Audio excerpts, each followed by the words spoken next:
स्वागत है दोस्तों, एक बार पुनः आप सभी का हमारे इस वीडियो में। आज हम लोग अभी अनसॉल्व्ड की श्रेणी को आगे बढ़ा रहे हैं। अब तक हम लोगों ने 20 प्रश्नों को हल कर लिया है। अब आगे हम लोग आज 21वें नंबर से काम प्रारंभ करेंगे।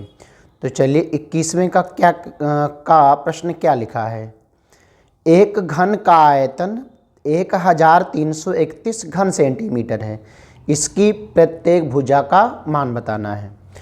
तो घन आप जानते हैं कि 6 पृष्ठों से घिरी एक आकृति होती है, त्रिविमी होती है। इसमें 6 पृष्ठ होते हैं और 12 भुजाएं होती हैं, 8 कोने होते हैं।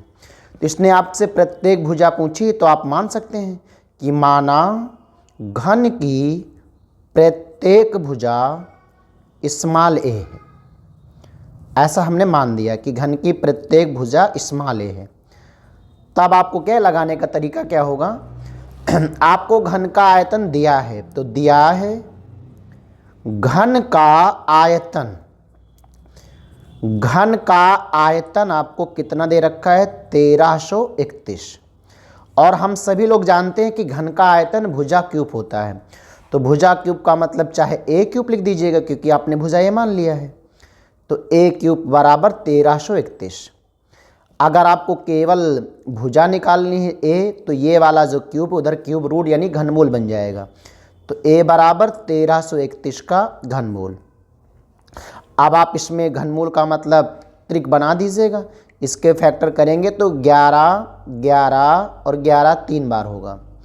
और जब ये बाहर निकलेगा तो इसका जो निकलेगा घनमूल पूरा वो आपका 11 आ जाएगा। 11 का मतलब बेटा आप आंसर कह सकते हैं कि जो घन है उसकी प्रत्येक भुजा कितनी है, 11 सेंटीमीटर है। अतः घन की प्रत्येक भुजा 11 सेंटीमीटर। घन की प्रत्येक भुजा 11 सेंटीमीटर। नेक्स्ट क्वेश्चन हमारा क्या कह रहा है। खा नंबर देखते हैं। प्रश्न संख्या खा पर लिखा है कि एक द्विघात समीकरण x square plus 3x minus P equal to 0 का एक मूल 2 हो तो p का हमको मान बताने के लिए कह रहा है। हम लोगों को ये पता है कि अगर कोई द्विघात समीकरण का कोई मूल होता है तो मूल होने का मतलब है कि वह मूल दिए गए समीकरण को संतुष्ट करेगा। संतुष्ट करने का मतलब ये है कि हम अपने द्विघात समीकरण में जो x है उसकी जगह पर दिए हुए मूल का मान रख सकते हैं। तो द्विघात समीकरण आपको इतना दिया गया है और इसका एक मूल अगर 2 है तो लिखते हैं एक मूल 2 है। अगर इसका एक मूल 2 है तब हम क्या कर सकते हैं बेटा, x का मान 2 रख सकते हैं। x बराबर 2 रखने पर तो आइएगा 2 रखा जाए तो देखा जाए कितना मिलने वाला है। x की जगह पर आप 2 रखेंगे तो 2 का वर्ग बनेगा, 3 इंटू 2 बनेगा, माइनस के p इक्वल टू 0। 2 का वर्ग 4 और ये वाला 3 दूनी 6 माइनस के p इक्वल टू 0। 6 4 10 माइनस के p equal to 0। 10 equal to p यानी p की जो वैल्यू आएगी वो कितने के इक्वल आ जाएगी, 10 के इक्वल। इस खा नंबर जो आपने प्रश्न अभी सॉल्व किया है ये इसका आंसर आएगा 10 और ये 2 नंबर का प्रश्न है। थोड़ा सा अभ्यास अगर बन जाएगा तो ये क्वेश्चन आराम से हो जाएगा। नेक्स्ट बेटा आगे बढ़ते हैं हम लोग और बात करते हैं प्रश्न संख्या 21 के गा के लिए। 21 का गा लिखा है कि cos थीटा बराबर 15/17 तो साइन थीटा का मान बताना है। त्रिकोणमिति का ये प्रश्न है। अगर हम लोग बात करें गा नंबर प्रश्न के लिए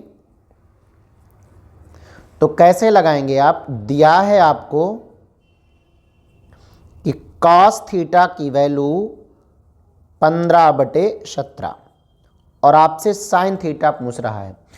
तो चाहे तो आप लाल बटे कक्का से लगा दीजिएगा, या तो आप एक रिलेशन जानते हैं कि sine square theta plus cos square theta बराबर 1 होता है।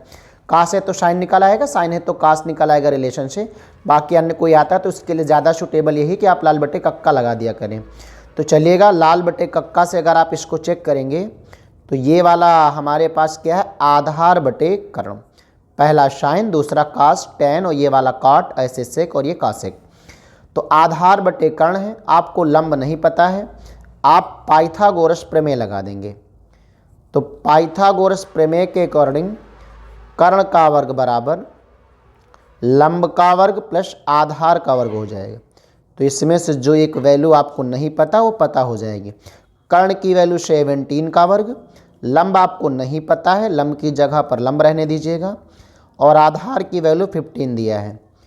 ये वाला 289 हो जाएगा 17 का वर्ग। पेपर में जाने से पहले अगर आपको 20 के वर्ग, वर्गमूल, घनमूल याद है तो उससे थोड़ा सा टाइम की बचत होगी, इसलिए आप लोग याद कर लें तो ज़्यादा बढ़िया रहेगा। 15 का वर्ग 225 हो जाएगा। 289 और 225 दोनों नंबर हैं, एक तरफ पक्षांतर कर दिया जाए तो हो जाएगा 289 माइनस 225। इसको आप घटा देंगे, 9 से 5 जाएगा 4 और 8 से 2 जाएगा 6। तो 64 बराबर लंब का स्क्वायर आ गया। केवल अगर आप लंब निकालेंगे तो अंडर रूट 64 आ जाएगा। 64 का स्क्वायर रूट कितना आ जाएगा? 8। तो एक साइड हमारी जो समकोण त्रिभुज की नहीं पता थी वे हमें पता चल चुकी है। अब आप क्या कर सकते हो, इसमें से चाहे जिस त्रिकोणमिति का मान वो पूछ ले, अब हम बता सकते क्योंकि तीनों आ चुके हैं। तो केवल आपसे साइन थीटा का पूछ रहा है तो बेटा तो साइन थीटा बराबर लाल बट्टे कक्का से लंब बटा कर्ण हो जाएगा। लंब की वैल्यू आपने निकाला है 8 और कर्ण की वैल्यू आपको प्रश्न में दे रखा था 17। तो हमारा जो रिक्वायर्ड आंसर आ जाएगा इस प्रश्न के लिए 21 के घ में वो कितना आ जाएगा? 8/17। आगे बढ़ते हैं और इसके हम लोग 21 के घ नंबर प्रश्न पर चर्चा करते हैं। 21 का घ क्या लिखा हुआ है? कह रहा है कि निम्नलिखित बारंबारता सारणी का क्या करना है? माध्य बताना है। एक माध्य का प्रश्न आपको 1 नंबर के प्रश्न में भी इसी सेट में मिला था और फिर पुनः मिल रहा है 2 नंबर में। लगभग क्वेश्चन भी वही है लगभग में। वर्ग अंतराल आपको पता है, बारंबारता पता है, यानी कि आपका वर्ग अंतराल और बारंबारता दोनों हैं। अगर माध्य का फार्मूला पता है तो आसानी से इस प्रश्न को लगाया जा सकता है। एक बार देखते हैं हम लोग 21 का घ नंबर। पहले आपके पास कॉलम दिया है वर्ग अंतराल, दूसरा आपके पास कॉलम दिया है बारंबारता। आपको थोड़ा सा रूल एक बार क्वेश्चन को लगाएंगे तो मन में रूल अपने आप आ जाएगा। 2-4 प्रश्नों को लगाकर अभ्यास बना लेना है। वर्ग अंतराल 0 से 2 दिया है, 2 से 4 दिया है, 4 से 6 दिया है और 6 से 8 दिया है, 8 से 10 दिया है। बारंबारता में 1 दिया है, 2 दिया है, 6 दिया है, 8 दिया और 3। बारंबारता को आप फ्रीक्वेंसी के हिसाब से f मान सकते हो। एक नया कॉलम आपको निर्माण करना होगा। आपको पता है कि हमारे पास जो समांतर माध्य का फार्मूला होता है, माध्य बराबर सिग्मा एफ एक्स बटे सिग्मा एफ होता है। एफ एक्स का मतलब बारंबारता और जो पद हैं, अगर वर्ग अंतराल दिया है तो पद निकालने के लिए उसका मध्यमान अभी निकालेंगे। एफ और एक्स का बेटा गुणा करके उनका योग कर देंगे तो सिग्मा एफ एक्स मिल जाएगा, और जो बारंबारताओं का योग कर देंगे तो हमें सिग्मा एफ मिल जाएगा। तो चलिएगा 2 कॉलम अभी हमें बनाने हैं। पहले वर्ग अंतराल से मध्य मान बनाते हैं। तो मध्य मान x कैसे निकलेगा? 0 और 2 मध्य मान निकालने के लिए लोअर लिमिट और जो आपके पास हाईएस्ट लिमिट, दोनों को जोड़ दीजिएगा और 2 से भाग। 0 और 2 को जोड़ेंगे, 2 से भाग करेंगे 1 आएगा। 2 और 4 का योग 6, 2 से भाग करेंगे 3 आएगा। 6 4 10, 2 से भाग 5 और ये 7 और ये 9, 2 का चेंज आ रहा है। मध्यमान आने के बाद इसी समय आप एक कॉलम और बना लें f गुणे x का। तो चलिएगा f गुणे x में हमें क्या मिलने वाला है?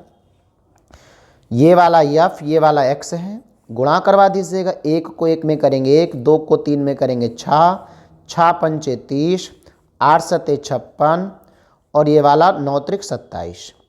इसको अगर आप जोड़ देंगे तो इसका मिल जाएगा सिग्मा एफ एक्स का मान। तो चलिए जोड़ते हैं।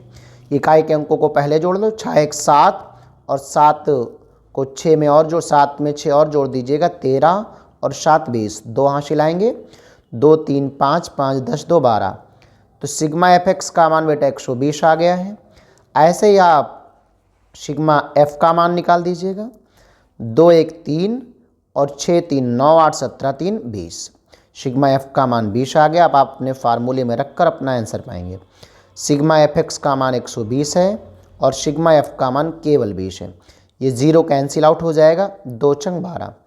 तो आसान सा प्रश्न कह सकते हैं कि 2 नंबर में इस प्रश्न का जो आंसर आएगा माध्य के लिए वो कितना आ जाएगा, 6 आ जाएगा।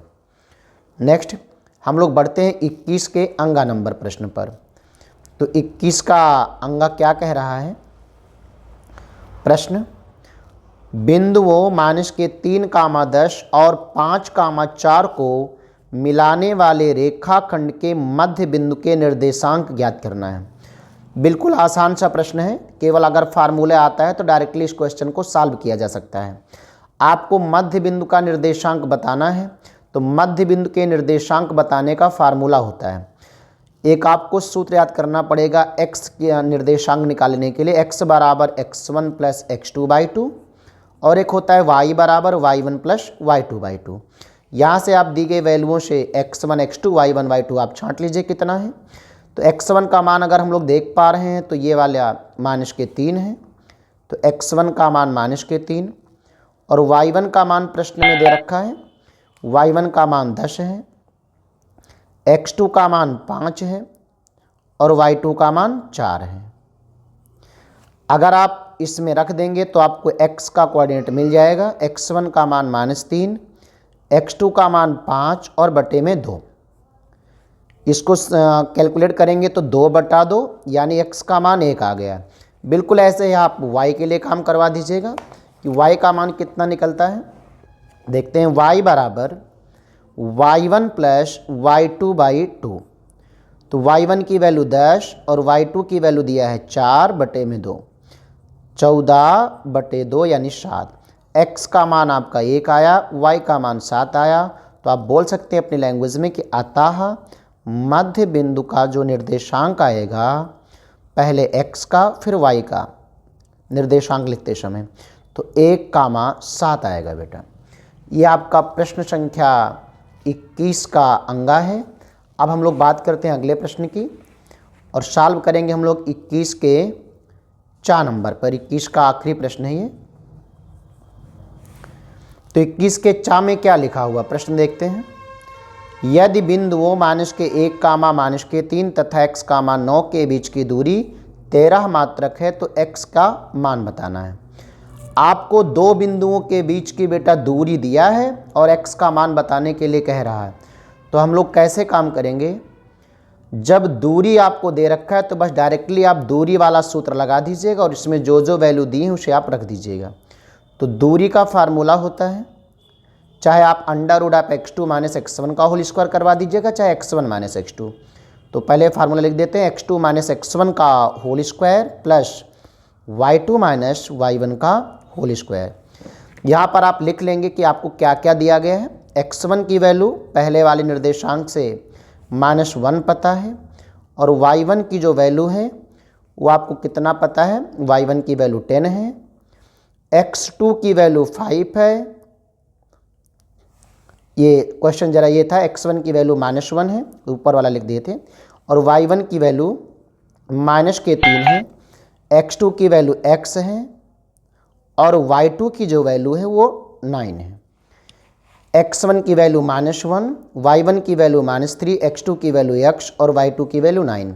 इनको उठा करके बेटा हम प्रश्न में रख देते हैं, लेकिन उसके पहले आप देखेंगे कि दूरी दिया है तो आप चाहें तो दूरी के नीचे 13 रख दीजिएगा। √x2, x2 का मान x पता है, x1 की वैल्यू नेगेटिव है और यहाँ पर फार्मूले में भी नेगेटिव, तो डायरेक्टली आप प्लस कर सकते हैं इतने का। y2 की वैल्यू 9 है और y1 की वैल्यू -3 है, तो यहाँ भी माइनस प्लस हो जाएगा। ये वाला 13 रहेगा, ये वाला x + 1 का होल स्क्वायर रहेगा, 9 और 3 का योग 12 का वर्ग हो जाएगा। यहाँ से 2 तरीके हैं, या तो आप पूरा ये अंडर ख़त्म करने के लिए आप इसको द्विघात बना दीजिएगा। अंडर तो ख़त्म करना एक तरीका, लेकिन थोड़ा सा शॉर्टकट हो सकता है यदि आप चाहेंगे। वह शॉर्टकट ये हो सकता है कि आप पहले यहीं से दोनों ओर वर्ग करवा दीजिएगा। तो देखते हैं थोड़ा सा शॉर्टकट वाला, दोनों ओर वर्ग। तो वर्ग करेंगे तो ये वाला बेटा 13 का वर्ग, ये वाला x + 1 का वर्ग + 1 44, 13 का वर्ग 169 हो जाएगा। 144 को इसी तरह पक्षांतर कर दिया, x + 1 का स्क्वायर, 169 से 144 घटा देंगे तो ये 25 आ जाएगा। यदि आपका बढ़िया सा अभ्यास बना तो आपको थोड़ा ये पता चल जाएगा कि अगर किसी का स्क्वायर रूट इसका घटाना था तो इसका मतलब इसमें हम लोग थोड़ा शॉर्टकट काम कर सकते हैं। तो केवल x+1 निकालेंगे बेटा, स्क्वायर में 25 है तो x+1 बराबर √25 हो जाएगा। √25 का मतलब दो प्रकार की वैल्यू, प्लस में और माइनस में 5। एक बार आप पॉजिटिव ले लेंगे और एक बार आप नेगेटिव डिजिट ले लेंगे। तो अगर हम लोग पॉजिटिव ले रहे हैं तो कितना बनने वाला है देखते हैं, x+1 = 5, तो यानी x की वैल्यू 5 - 1 = 4 आ जाएगी। एक बार और आप नेगेटिव ले लीजिएगा माइनस लेने पर, तो माइनस लेने पर कितना आ जाएगा जहाँ प्लस लिया था, x+1 = -5 या x = -5 - 1, तो x की वैल्यू आ जाएगी -6। यही प्रश्न में हमसे पूछा था कि x का मान कितना होगा, तो आप x का मान समझ सकते हैं कितने आएंगे, माइनस के x का जो मान आएगा वो 4 आएगा और माइनस के 6 आएगा। तो फिलहाल अभी हम लोग इतने ही 2 नंबर के प्रश्नों को कंप्लीट किया है। अब हम लोग अगली वीडियो में 4 नंबर के प्रश्नों को सॉल्व करेंगे। अगर ये वीडियो पसंद आया है तो आप चैनल को सब्सक्राइब